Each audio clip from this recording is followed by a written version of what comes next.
Olá, boa noite. Sejam todos bem-vindos à live. Vamos chegando. O Instagram que tá chamando o pessoal já. Oi, Tata. Boa noite. Chama as amigas aí, Tata, para conhecer a Karen. Ó, a Karen já chegou, a Adriana. Chama as amigas, Adriana. Compartilha aí comigo o aviãozinho que tem aqui embaixo, ó. Bem aqui, ó. Aperta nesse aviãozinho de papel e compartilha com as amigas para que elas saibam que a gente já está aqui na live. E aí eu já vou chamar aqui a Karen para a gente conversar sobre o vôlei, foco, produtividade, tudo que envolve aí o esporte e que a gente pode estar trazendo para o nosso dia a dia e colocar aqui no nosso trabalho, na nossa vida, na nossa saúde. Eu acredito que a Karen tem muitas dicas importantes assim para nos ensinar. Eu adoro ela. Ó, a Karen mandou aqui, ó, já. Peraí, deixa eu chamar ela aqui, que aí a gente já começa. Oi, Marli, seja bem-vinda. Boa noite. Convidei aqui a Karen. Vamos ver se vai entrar certinho. Enquanto isso, vão chamando as amigas. Oi, Karen, Oi, tudo bem? tudo bem, amada? E você? Tá me ouvindo bem? Tudo Os bom, que bom cabelos, te meu Deus. ver. Bem. Saudade, né? Faz tempo que a gente não consegue se ver ao vivo. É, né? Esse corona aí não vai embora nunca pra gente poder ir pra rua. Meu Deus, não vai. E agora estamos de castigo mais 7 dias, né? Acabou de sair o decreto. Pois então. Muito boa noite. Obrigada por ter aceito aí o convite, né, para a live. Eu tô vendo um gato lá atrás, coisa fofa. É, pois é, um dos que eu tenho, Adoro. né? Eu tenho quatro, na verdade, e um cachorro. Mas esse daqui agora eu Quatro. botei aqui. Aham. Eu botei ele aqui dentro porque ele é muito mansinho, aí ele apanha dos outros quando ele fica sozinho lá, que não tem ninguém. Aí eu botei ele aqui junto comigo. Ai, meu Deus. E eles não brigam, Karen? Ah, às vezes só, às vezes por bobagem, assim, mas logo se entendem, tá tudo certo, Eu tudo tinha certo. três machos. Meu Deus do Ah, céu, pensa na loucura que eram os três machos dentro de casa. Eles quebravam tudo, se pegavam no pau, daqui a pouco estavam todos se beijando, se lambendo, dormindo junto. Era sim. uma loucura. Era muito Eles show. são assim, Agora eu tô só com a mas cachorrinha. tá certo. E eu tenho uma cachorrona, né? Uma mestiça ali de labrador com alguma coisa que eu não sei o que é. A É, velhinha já a tá com minha, 12 anos. a minha é uma vira-lata, mas é sapeca, viu? Vou te contar. Muito parceira, muito feliz, assim, adoro ela, muito querida. Então vamos começar a Eu nossa também. live. O pessoal vai entrando, o Vamos. Instagram vai divulgando. Quem já entrou, vai compartilhando aqui o aviãozinho para nos ajudar, para muitas pessoas aqui ver a história da Karen. Tem o coraçãozinho também. Quanto mais vocês apertarem no coraçãozinho, mais o Instagram vai identificar que a live está sendo legal e aí vai divulgar para mais pessoas, tá? Então é importante vocês apertarem ali no coraçãozinho também, tá? E para quem não conhece a Karen Rodrigues, é ex-jogadora da seleção brasileira de vôlei. Para mim é uma satisfação muito grande, Karen, porque eu sou formada em educação física, tenho pós-graduação e tudo, e eu joguei vôlei também. Eu tenho assim, o meu esporte preferido é vôlei, só que eu não cheguei a ir pro profissional, né? Eu fiquei só ali nos enrolation da vida, né? Mas assim, Aham. eu foi mais uns 13, 14 anos que eu pratiquei e foi a melhor coisa que eu fiz na minha vida. Então, quando eu te conheci, assim, meu Deus, meu coraçãozinho chegou a brilhar, assim, nossa, relembrei todo o meu passado. E aí, por isso, assim, meu, Ó, me deu assim uma coisa, eu vou convidar a Karen para contar um pouquinho da história dela, que é assim incrível. Eu imagino como deve ser a tua casa de medalhas, né? Deve ter assim medalha para todo canto. Eu fui puxar aqui a tua lista de conquistas, eu disse, meu Deus do céu, essa mulher andou pelo mundo inteiro. E eu vou até falar aqui para o pessoal, né? Então, para quem não sabe, a Karen jogou na seleção brasileira. Ela é paulista, mas hoje ela mora em Brusque, né? Então, eu conheço a Karen aqui em Brusque. Ela, ela jogou na seleção, é escorpiana, igual a Júlia, faz aniversário no dia 8 de novembro. Oh, tem um Signo gêniozinho. bom, signo bom, signo bom. Escorpião é um doce, mas não pise no calo. Pisou no calo, deu, né? Já vem ali, ó, já deu, já era. É verdade. Adoro, né?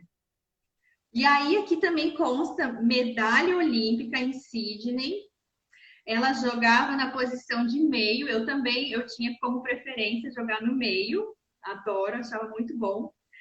Tricampeã na Superliga, bicampeã paulista, tricampeã dos Jogos Regionais, campeã dos Jogos Abertos do Interior, campeã mundial interclubes, campeã da Copa Internacional. Atualmente joga como Master, né? Ainda joga, que bom. Maravilha, eu não Aham. jogo mais, toda enferrujada. E aí tu participou, pelo que eu vi aqui na seleção brasileira, entre 96 e 2002, certo? Foi mais ou menos isso? 90, isso, 2003. 2003, Tá bom. tá.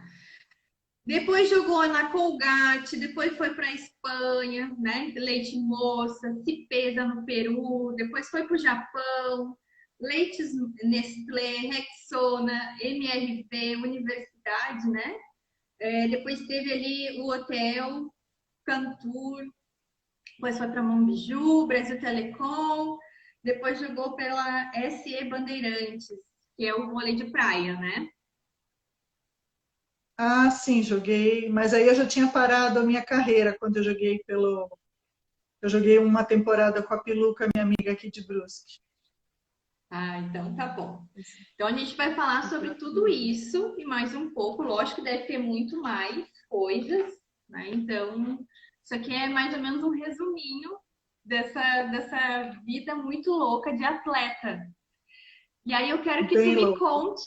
me conte assim, como foi que tudo começou? Por que que tu escolheu o vôlei? Tu já tinha alguém na família que jogava? Como é que foi que tu começou assim? Tu teve o gosto por isso? Foi um incentivo da escola? Como é que é? Então, Cris, primeiro, boa noite, né, para todo mundo que está aí assistindo. Já vi que tem algumas amigas minhas conhecidas ali, a Cida, que também é jogadora de vôlei, a Isabel, que é uma inspiração para mim profissionalmente hoje na minha carreira, sempre foi, e nos tornamos grandes amigas. A Paulinha, que é uma amiga minha lá do Rio, e eu vou, o que eu consegui vendo, aí eu vou mandando beijo para todo esse pessoal. Tá. Eu, assim como você, hoje eu sou formada em educação física também, né? Além do direito. Mas essa loucura toda aí do vôlei, tudo isso aí que você narrou, esses vários aí, 25, 30 anos de vôlei profissional, começou graças a uma professora de educação física, né? Olha aí. Como a grande maioria dos atletas de alto nível, assim, da minha geração, uma geração antes e uma geração depois, a maioria começou na escola como professora de educação física, e eu não fui diferente, né? Infelizmente, eu não me lembro o nome dessa professora, infelizmente não me lembro, faz muito tempo, né? Eu tinha 13 anos, mas ela que falou para mim, pô, por que você não vai fazer um teste num clube, né? Você gosta tanto do vôlei. E eu, com 13 para 14 anos, eu já tinha quase o tamanho que eu tenho hoje, né? Hoje 1,87, sou baixinha para o vôlei hoje, mas eu já tinha 1,85, 1,84 quando eu tinha 13 anos. Então, porque a minha família é toda alta, não tinha como escapar desse tamanhão que eu tenho. E aí essa professora falou, vai fazer um teste num clube. E na época eu era sócia do Clube de Regatas Tietê, em São Paulo. Infelizmente não existe mais hoje. E eu era sócia e fui me informar sobre uma peneira, como é que funcionava, teste, essas coisas todas. E aí, no dia do teste, eu fui. E acabei passando, óbvio, porque era grande, não porque eu sabia jogar.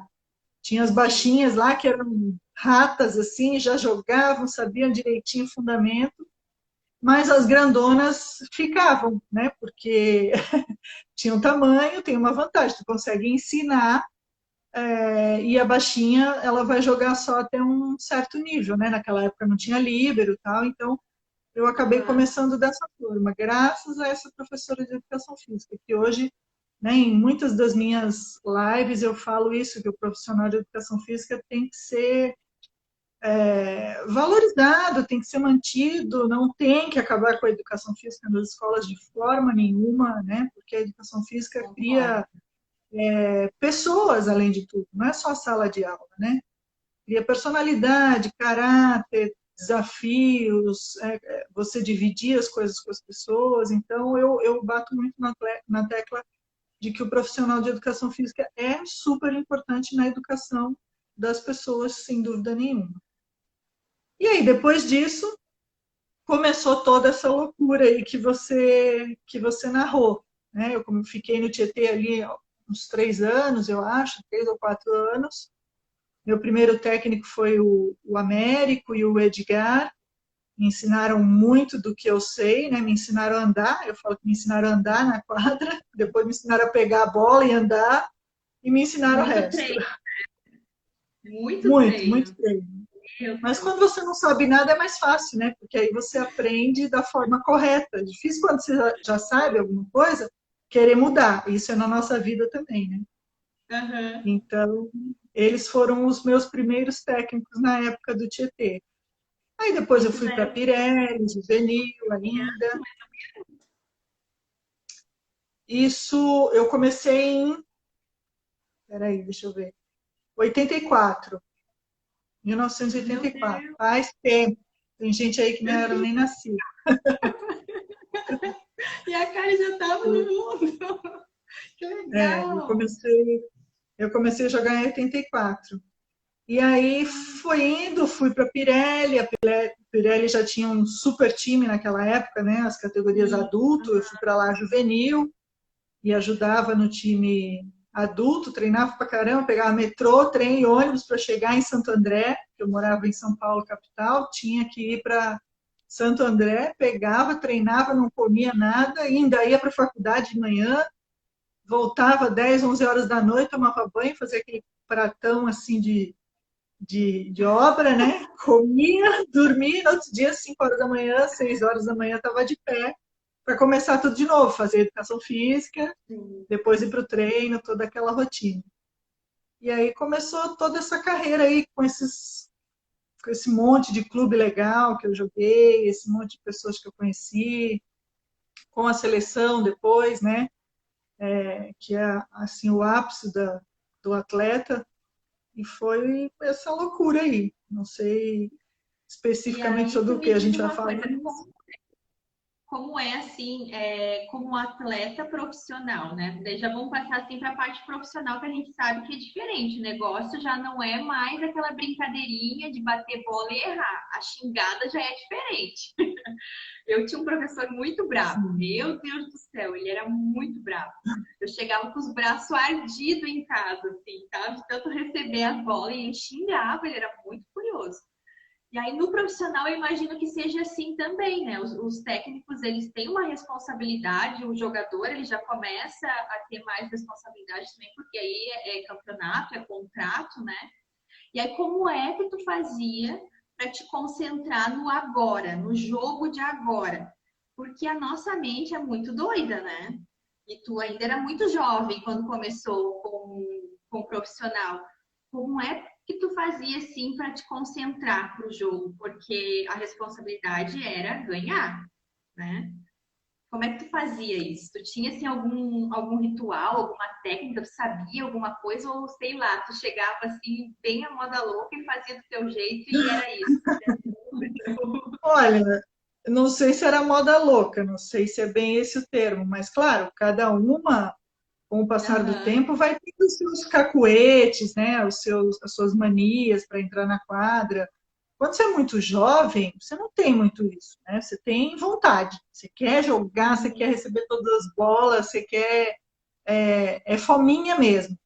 Então, essa Sim. competitividade, assim, essa coisa de querer estar o tempo todo, acaba superando os medos, os desafios. Você nem percebe muito a cobrança do técnico nessa época, porque você é fominha. Você é jovem, é fominha.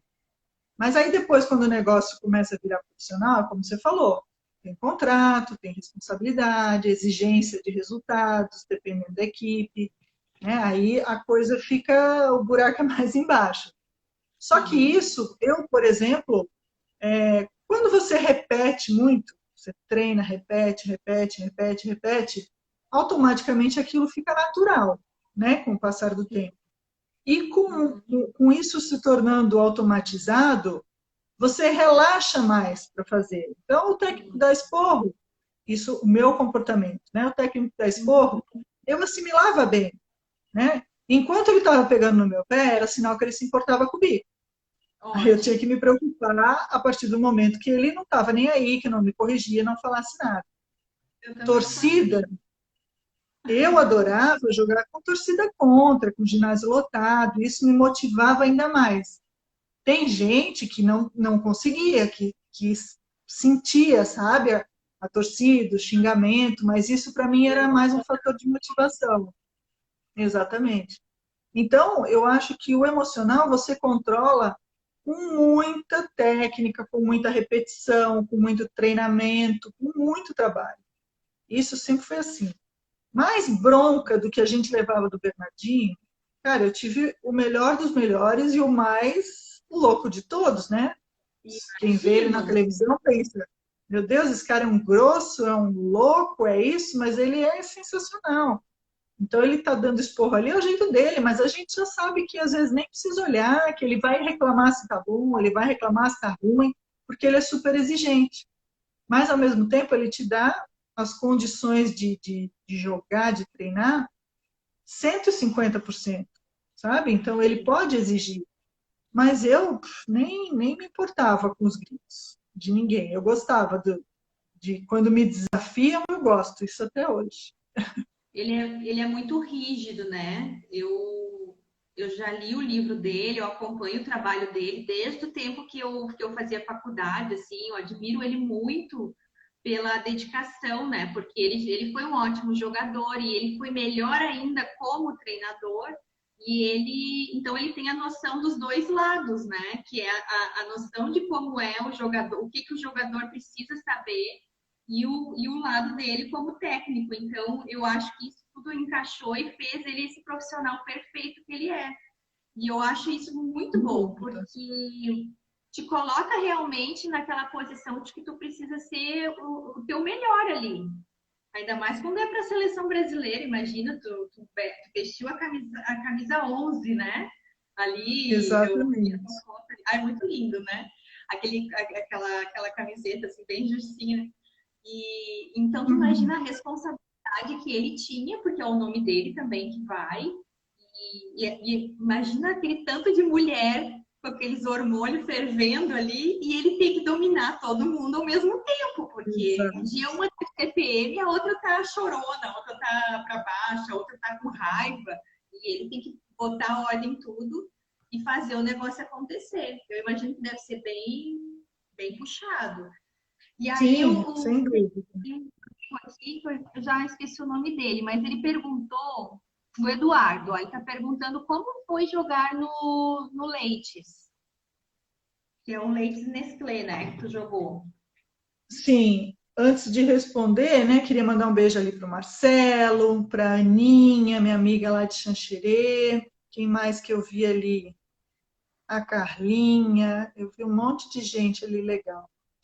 E, sem dúvida, o Bernardinho foi o melhor de todos, é o melhor porque ele é um líder, porque ele é muito estudioso, né? Ele, além da parte técnica e tática, ele sabe lidar muito bem com o psicológico do atleta. Então, ele consegue administrar muito bem todos esses egos, né? Um monte de estrelas juntas, um monte de dificuldades, e ele proporciona essas condições para a gente. Então, ele pode berrar porque ele continua sendo incrível. Respondendo ali o Eduardo, jogar no Leites foi incrível, né? A gente até fez umas lives ali do pessoal do Leites Nestlé, Leite Moça, e a gente resgatou tanta gente legal, tanta gente boa, porque essa época do Leites, além da gente se tornar uma grande equipe, que eram excelentes jogadoras, né? Muitas da seleção brasileira, algumas estrangeiras melhores do mundo, da seleção dos países dela, e, e nós acabamos nos tornando, além de uma grande equipe, uma grande família. Nessa equipe foi onde eu mais assim me senti em casa, me senti bem, porque a gente passa muito tempo com essas pessoas, muito mais do que com a nossa família, né? A gente mora com elas, a gente viaja com elas, então a nossa família, na verdade, é o time que a gente está naquele momento. Só que o Leites foi muito especial porque esse lado amizade foi muito verdadeiro, nós temos amigas até hoje, né, de contatos, somos madrinhas de casamento uma da outra, mantemos madrinha de filhos, quer dizer, foi um vínculo que se criou no Leites que eu acho que nenhuma outra equipe proporcionou isso. Então foi fantástico, foi muito legal. E eu vi aqui também que tu foi líder da mulherada. Como é que tu te posicionou quanto a isso? Porque imagino, né? A líder ela tem uma responsabilidade ainda maior, porque tu estando bem ou tu estando mal emocionalmente durante o jogo, que acontece, né? Muitas vezes a gente tem que participar de uma partida e às vezes tu não tá 100%. Mas ali tu tem que ser 100% e às vezes muito mais para motivar as outras, né? Imagina tu começar um jogo perdendo e tu ter que mostrar para as meninas que tu tá forte, que a gente tem que permanecer forte dentro de quadra para não perder o resto da jogada, né? E fazer a Sim. virada, que é o mais importante. Como é que tu fazia com elas, assim? Tinha Mas atrito com alguma ou não? às vezes tem, né? Coisa de jogo ali, de momento, da própria competitividade. Assim, o fato de você ser capitã, de você liderar uma equipe, não significa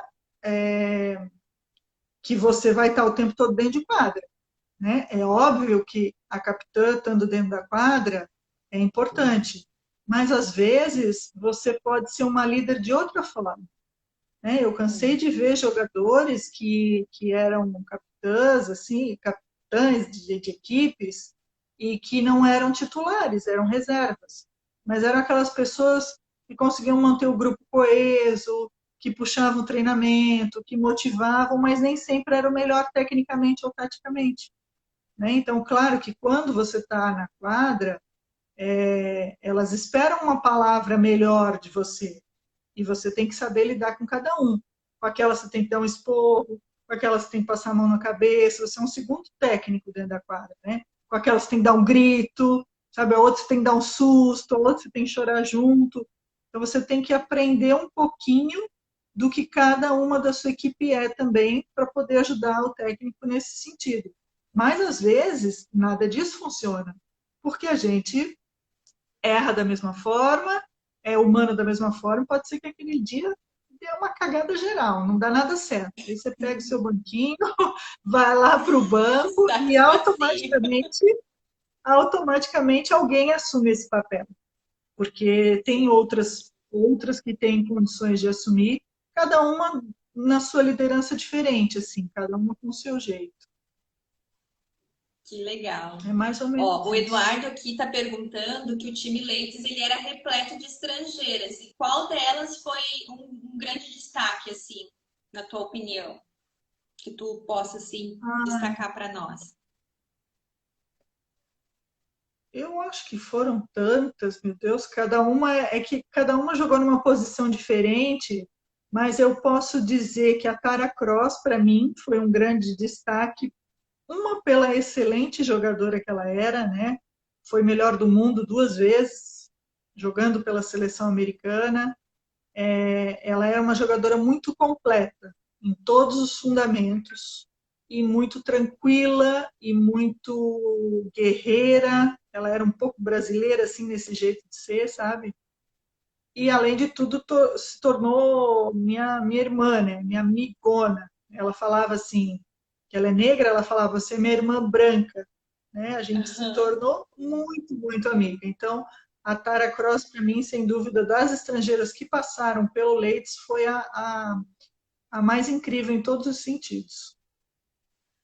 Das meninas ali que jogaram contigo, tem alguma ainda que joga assim como tu no Master? Porque eu acho interessante, né? Porque geralmente o atleta, quando ele chega à aposentadoria, né? Vamos dizer assim, ele larga de vez e não quer mais saber, né?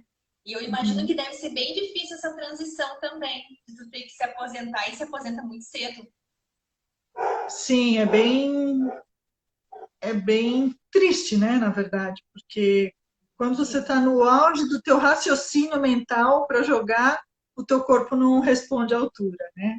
Por isso que a Nossa. gente tem que parar. Uma coisa é você ter a mentalidade que eu tenho hoje, a visão que eu tenho de quadra, só que competir com uma menina de 20, 25 não dá, né? O físico não acompanha. Então, por isso que a gente, infelizmente, tem que encerrar a carreira cedo. Mas no Master, tem um monte de mulherada que joga Master ainda da minha época. A gente vai para esses campeonatos, tem um campeonato bem grande que a gente vai, que é em Santos, todo ano. Né? Esse ano, infelizmente, por conta da pandemia, não teve. É sempre em abril, né? Naquele feriado de 21 de abril. E tem Uhum. também o de Saquarema, que normalmente é no feriado de 15 de novembro. São os dois maiores masters assim do Brasil. E lá você encontra muita gente que jogou, muita, muita gente das antigas. Né? Até se bobear, tem alguma delas aí na live, a Josi, eu vi que a Josi está ali, a Josiane jogou comigo no Leites. A gente se encontra no Master, eu chamo ela para jogar no meu time, ela não veio ainda, mas uma hora ela vai. Ângela Moraes, a Tatiana, esse ano com esse encontro do Leites, um monte de gente quer jogar Master, porque o Master é a parte divertida do negócio, né? Agora a Sim, gente não né? tem responsabilidade, a gente não ganha para fazer aquilo, a gente paga para fazer aquilo. Então a gente vai lá se divertir. Claro que entra na quadra, todo mundo quer ganhar. Só que perdeu, Sim.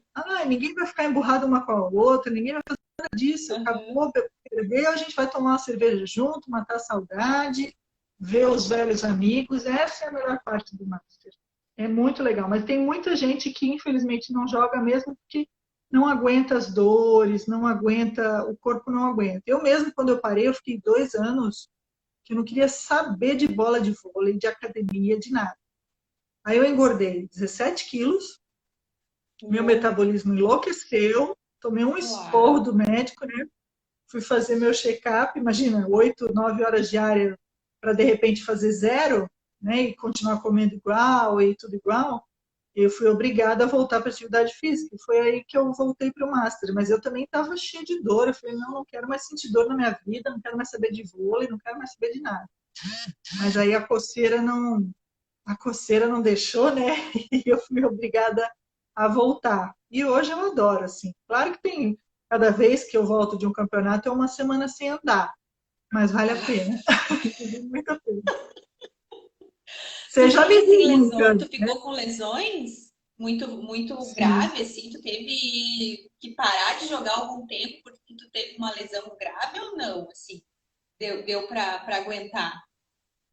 Não, parar de jogar por causa da lesão, não. A gente parou por várias, eu parei por várias lesões ao longo do tempo e pela idade. Mas assim, já tive Sim. entorses, que tive que ficar um período parado em recuperação, estiramentos, né? Tenho artrose em todos os lugares que você pode imaginar, coluna, joelho, tornozelo.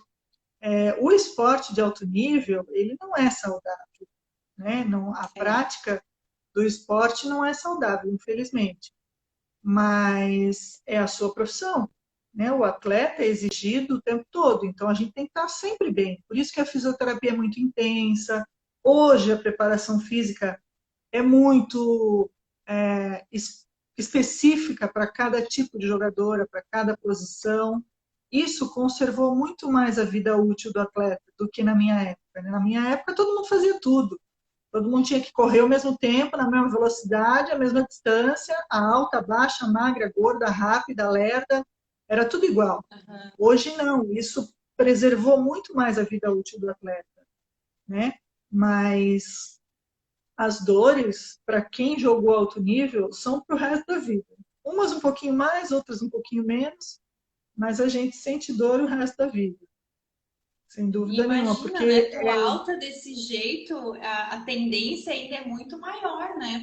Pelos impactos que a gente tem, salta muito, né? E leva muita bolada, muita queda também. Eu lembro que a gente usava, eu usava aquelas tornozeleira, aquelas coisas todas, caneleira, e sei lá mais como é que era o nome daqueles negócios que a gente botava no joelho, joelheira, né? Porque a gente se sim, arrebentava, dava aqueles peixinhos assim para pegar a bola. Nossa, a gente saía toda quebrada. Imagina vocês que são do nível altíssimo. Então deve sim, é machucar muita mesmo. repetição. É muita Tem uma repetição. E na pessoa aqui época que a gente, perguntou. ah, naquela época a Contei. gente não pegava, não tinha sempre as quadras boas que a gente tem hoje, né? Hoje o piso é Sim, flutuante, as quadras são boas, mas a gente cansou de jogar em quadra de cimento, de taco, bem puxado. é. Teve uma pessoa aqui que perguntou se tu tem alguma curiosidade dos bastidores das Olimpíadas. Tem alguma Se eu coisa tenho assim que curiosidade. aconteceu por trás das câmeras que a gente não sabe? Ah, tem um monte, né? Mas os censurados eu não posso contar. Mas na verdade, Alguma assim, briga, alguma, alguma coisa assim desse estilo? a Olimpíada, eu vou te dizer que é tudo de bom. Na verdade, é Ah, tudo de bom, imagino. porque a gente, o Brasil sempre teve chance de medalha, então a gente treinava muito. A gente não podia passear muito, ficar gazeando pela Vila Olímpica, que é o legal, né? Porque a gente estava Sim. disputando o título. Mas, ao mesmo tempo, por exemplo, o refeitório da Vila Olímpica era a melhor parte da Olimpíada para mim, porque lá onde se juntava todo mundo. Então você via os atletas ali, os que você era fã, né, os conhecidos, por exemplo, do atletismo, tênis, natação, você tinha que andar com um negócio para tirar. Na minha época era máquina fotográfica, não era celular, né? Você andava com a máquina fotográfica para bater foto com essa gente, assim, sabe? Que você era fã. E ao mesmo tempo tinham outras pessoas que eram fã sua, queriam tirar foto com você. Então essa parte era muito legal. Andar pela Vila Olímpica e ver esse monte de gente, e ver todo aquele povo saudável, bonito, sabe? Buscando a mesma coisa, isso para mim foi a parte mais legal. A parte mais legal. Eu tirei foto com um monte de gente, conheci o Mohamed Ali na Olimpíada que eu fui, ele foi fazer uma visita na Vila Olímpica. Meu Deus, olha só, um ícone do boxe, né? Tava lá, foi lá prestigiar, a gente bateu foto. As irmãs Williams do tênis, quer dizer, e assim, briga não, tem muito namoro, né? A Olimpíada tem muito namoro, muita gente pelos cantinhos, assim. Isso sempre tem.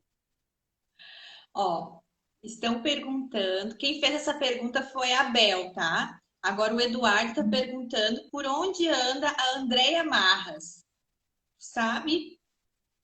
A Andrea Marras está na Espanha. Ela foi para lá jogar e nunca mais voltou. Ficou por lá, levou o marido, que era brasileiro também. A Andrea é uma das minhas amigas irmãs, assim, que ficou da época do Leeds. E ela mora na Espanha até hoje. Trabalha com atividade física também, acho que ela dá pilates, alguma coisa assim. Uhum. Joga pádel, né, que é um esporte bem conhecido na Espanha. E o marido dela é fisioterapeuta, eles têm uma clínica lá, ela está na Espanha e não volta mais para o Brasil, infelizmente. Pois é, o meu marido ele foi para a Espanha e ele ficou encantado. O que que tu achou assim? Porque tu jogou lá também. Tu gostou de jogar lá? Foi por muito tempo ou não? Como é que é?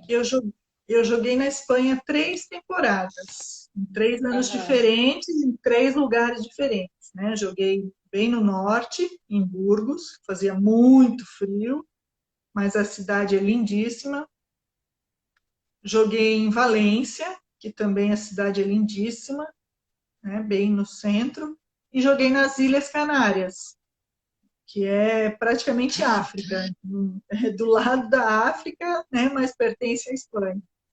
Então, assim, eu adorei porque o país em si é sensacional.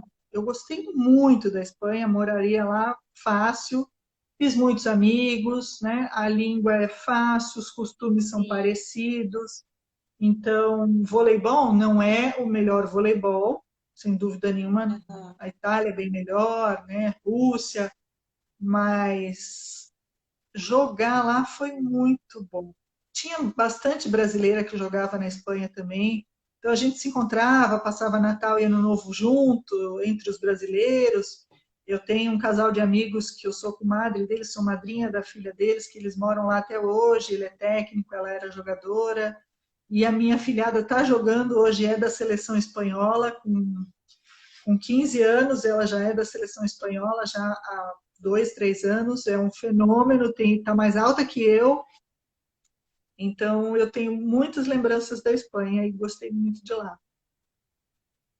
Morar num lugar que a gente gosta e que tem uma língua fácil, eu imagino que seja bem fácil de se adaptar. Mas e como é o Japão, que é tudo aquele monte de desenho, né? Uma cultura Uhum. totalmente diferente, alimentação diferente. Como que tu conseguiu morar lá no Japão? Meu Deus, Cris, Tu olha, o conseguia ler Japão, as coisas lá? Como é que era? ler, ler é impossível, né? Aqueles Ai, kanji, o socorro. katakana, que são aqueles símbolos, né?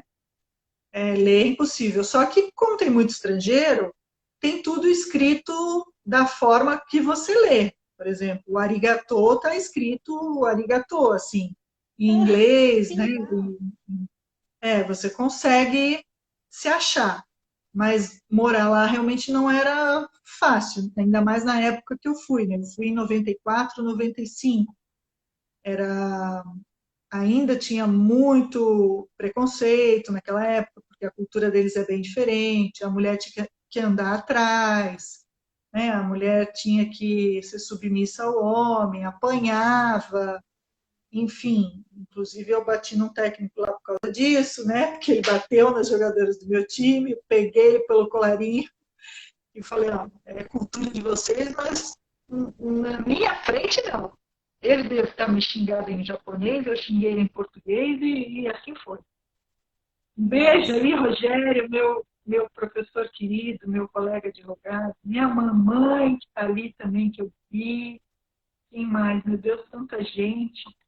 Então, assim, Cris, jogar no Japão não é fácil, porque tu é estrangeira, você está ali para render, né? Eles querem que você jogue 100% o tempo todo, não importa se você está com dor, se você está cansada, se você não entende, eles querem resultado.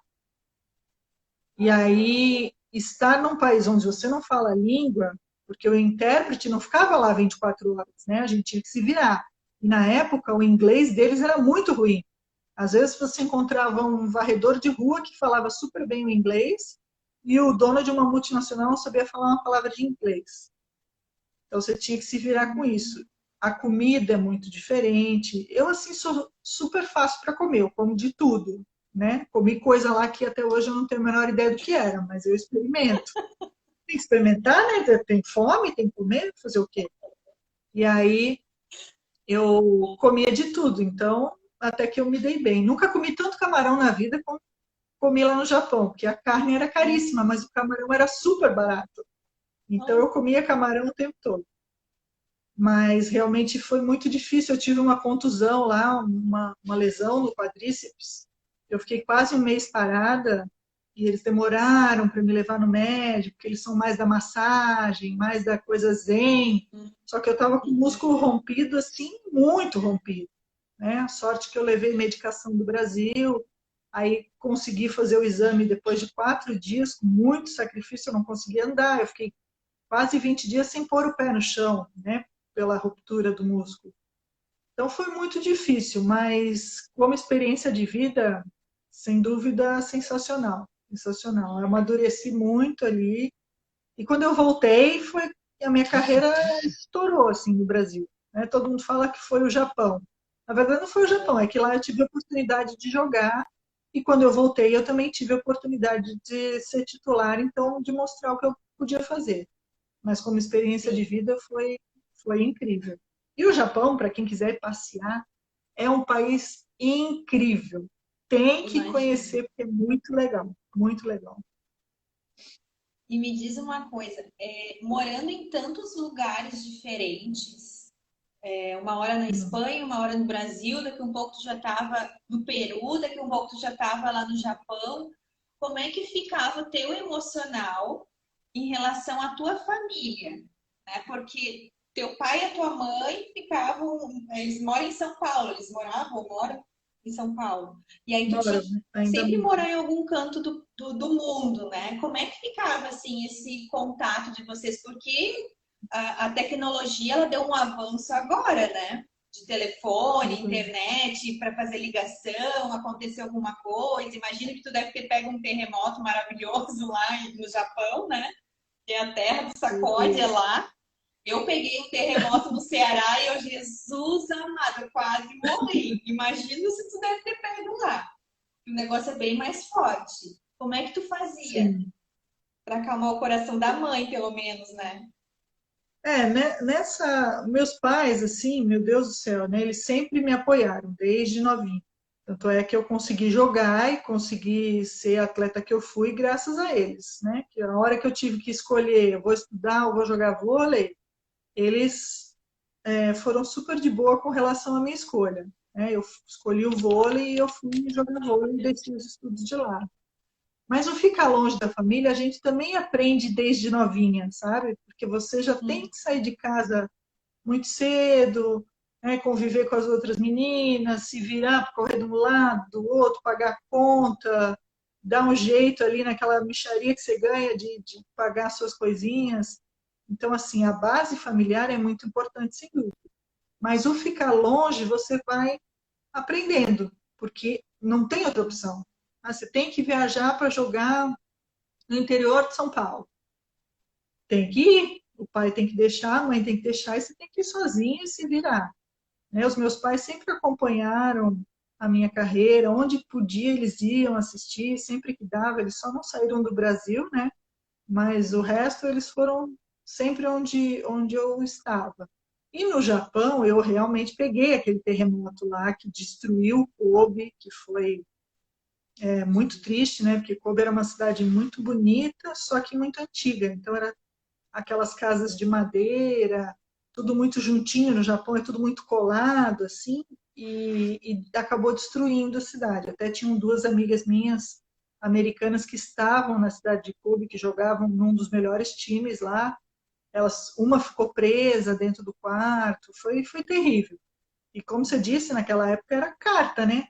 A comunicação era por pois carta, é. não tinha internet, nada disso. Ou no máximo um telefone, mas era bem rápido, porque era caríssimo, não tinha esses cartões Caríssimo. de telefone.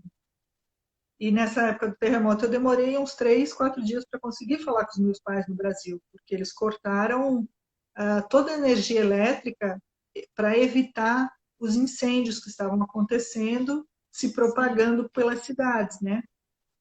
Mas a gente dava um jeito. Quando ficava longe, assim, mandava carta, era uma alegria quando chegava uma carta, que aí você ia ler aquele negócio da carta. Meu Deus, como é que a gente vivia sem internet, né? Não sei, mas a gente Né? vivia. A gente vivia. Não tinha o que fazer. Pois é. Mas aí a comunicação com os pais era assim, era um telefonema uma vez por mês, rapidinho, e o resto era por Aham. carta. Só isso. E me diz uma coisa, como é que eram teus pensamentos, assim, em relação a quem tu era?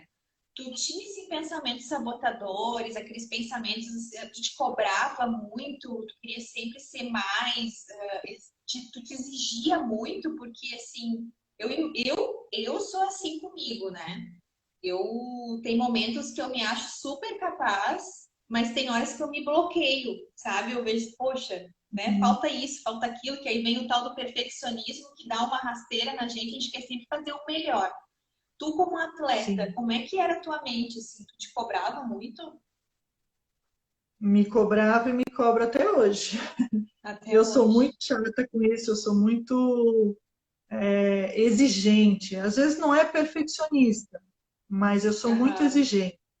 Eu sou muito disciplinada, sabe? Eu gosto das coisas certas, eu gosto das coisas no horário, eu gosto das coisas no lugar certo. Então, às vezes isso é uma chatice, às vezes é uma virtude, né? Para o Sim. dia a dia, para algumas coisas pode ser chato.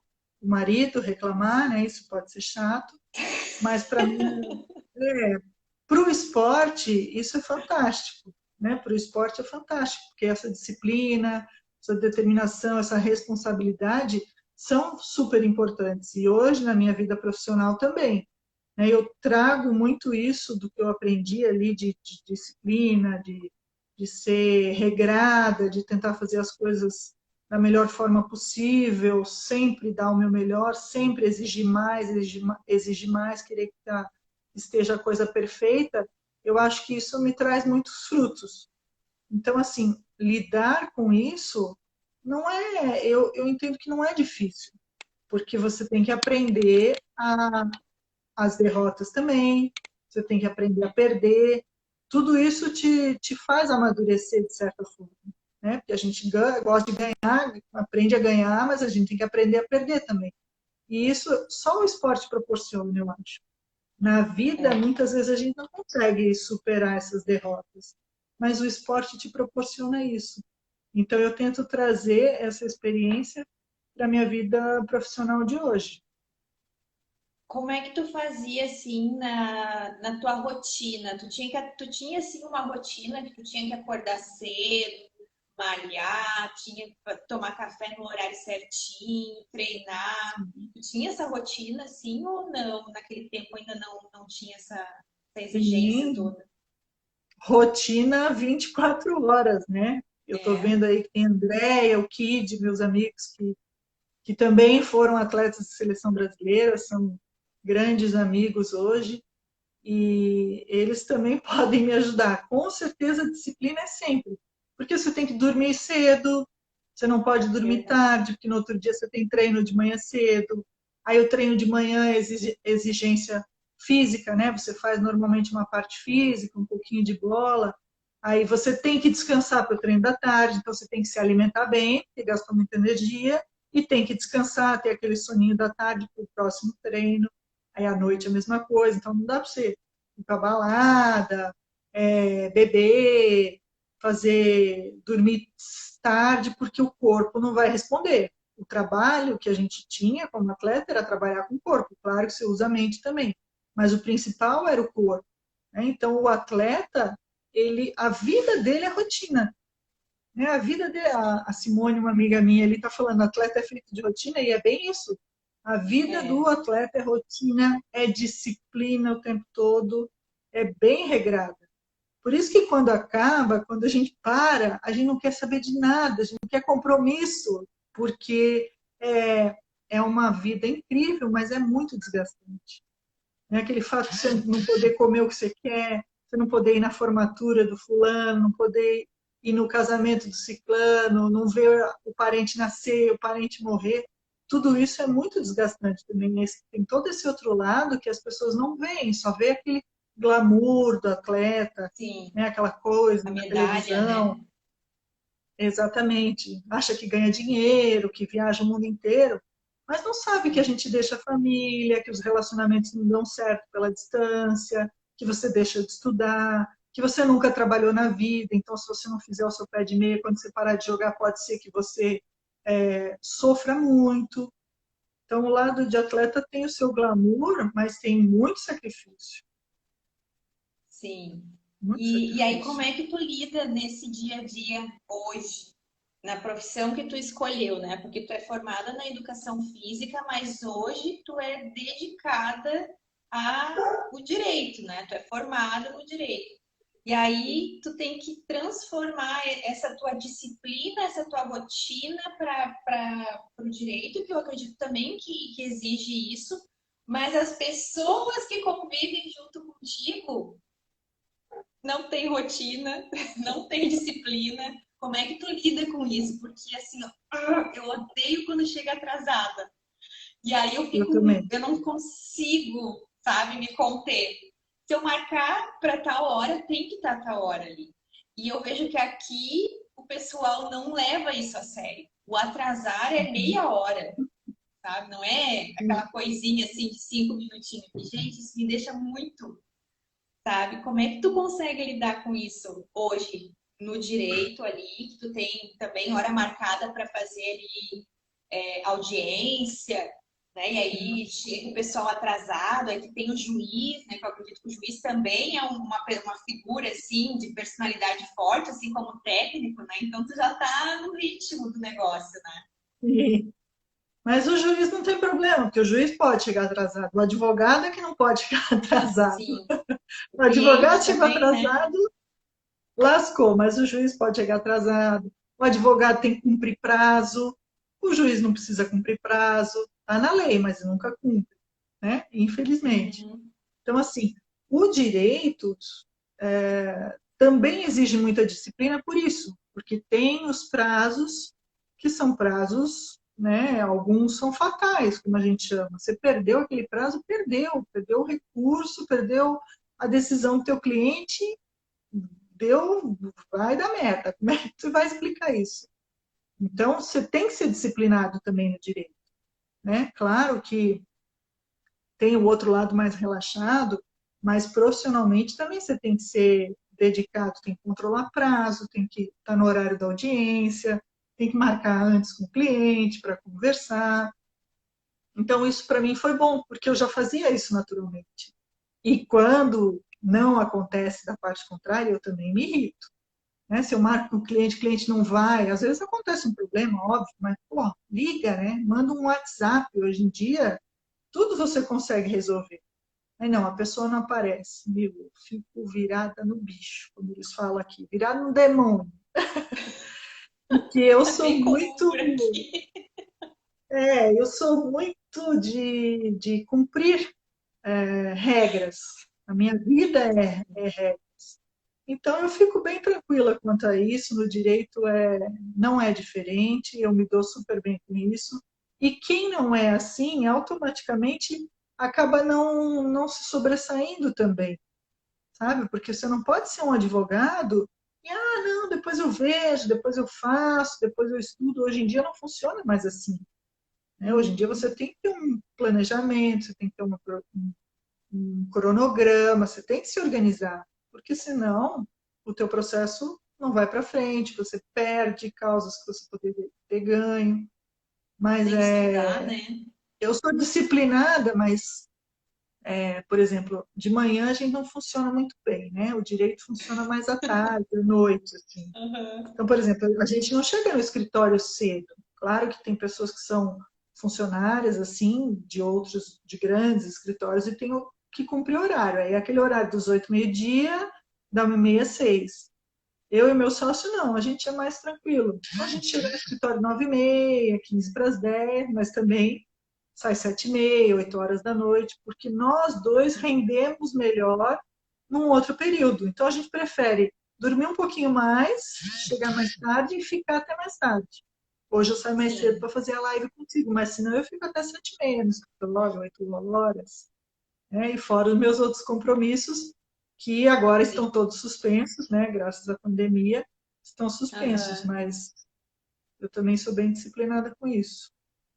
E essa questão do direito, de onde é que vem esse gosto pelo direito? Porque é uma transição bem diferenciada, né? Assim, um pouquinho. Porque, assim, a gente olhando para um atleta, geralmente ele faz educação física e ele segue como Uhum. treinador, como pilates, na área já da saúde, da atividade física. E tu saiu dessa área e tu já engatilhou ali junto. E até legal, né? Porque tu conseguiu estudar bastante, porque o atleta geralmente ele não estuda muito, né? Não, É não termina, difícil. às vezes, segundo grau, não consegue fazer uma faculdade, e tu conseguiu Uhum. fazer duas. E aí tu fez o Realmente é direito, muito que já não é difícil. uma coisa fácil. É, Da o onde vem esse atleta estudar gosto? é bem difícil. Eu, na verdade, eu tentei trabalhar com esporte, né? Porque eu fiz os Aham. cursos de técnica, eu tenho até o nível 3 de treinamento da CBV, e só que, infelizmente, eu encontrei muito não, sabe? Assim como o direito também, o esporte ali é um meio muito masculino. Você pode ver que não tem treinadoras mulheres, né? Tem uma ou outra na base, só a Isabel, que foi uma técnica mulher de grande equipe. Então, assim, eu encontrei muito não, não, não, não, e eu Sim. fiquei tão decepcionada com o esporte que me deu tudo a vida toda, sabe, que eu Uhum. peguei, peguei raiva e foi aí que eu me afastei esses 2 anos. E o Sim. direito é uma faculdade que eu sempre gostei. Meu pai é advogado, né? Eu sempre Ah, gostei do curso. Só que era um sim. curso que não tinha como fazer jogando vôlei, era impossível. Então, depois desse monte de não que eu levei, né, como com o esporte, assim, com o voleibol, que eu queria trabalhar com a equipe, sendo a segunda, terceira assistente, na base, na coordenação, o que fosse, começar do zero. Com esse monte de não, eu acabei me decepcionando. Eu falei, então eu não quero mais saber. Eu vou fazer o curso que eu sempre quis, que eu sempre sonhei, que é o direito, e vou fazer agora. Depois de velha, vou estudar e vou fazer o que eu gosto. E quando eu comecei a faculdade, eu já comecei a fazer estágio já a partir do segundo semestre, né, do primeiro período já, eu fiz estágio a faculdade toda.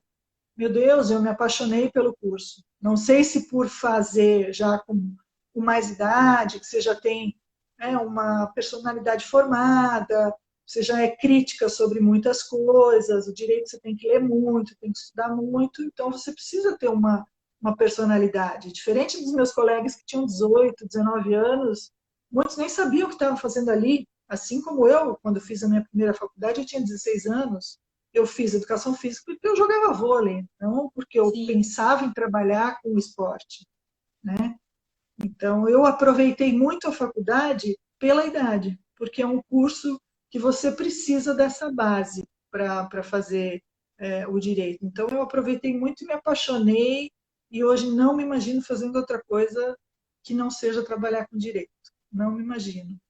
É um Que curso que, legal. É, a nível de. é satisfação. Que vida maravilhosa que tu teve e tem, porque tu conseguiu fazer o que tu gosta, que era ser uma profissional na área de educação física, que é o vôlei.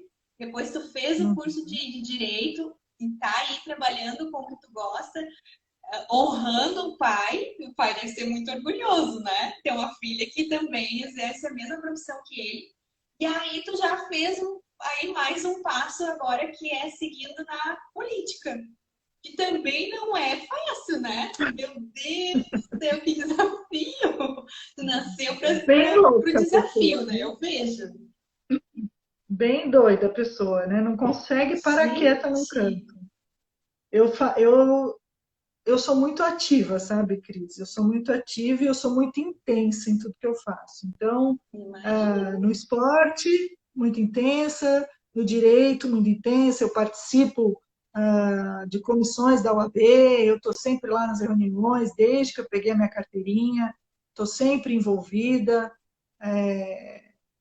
Agora estou enveredando para esse lado político, que é uma coisa que eu sempre gostei, mas tive pouca oportunidade de estudar, de aprender, né? Até porque com o esporte você esquece do resto, você abre mão de tudo, mas eu acho que a política é uma coisa que todo mundo precisa participar, precisa entender, realmente entender, conhecer o seu candidato, conhecer os projetos daquela pessoa, né? Não simplesmente olhar a sigla partidária. Eu acho que você tem que olhar as pessoas, né?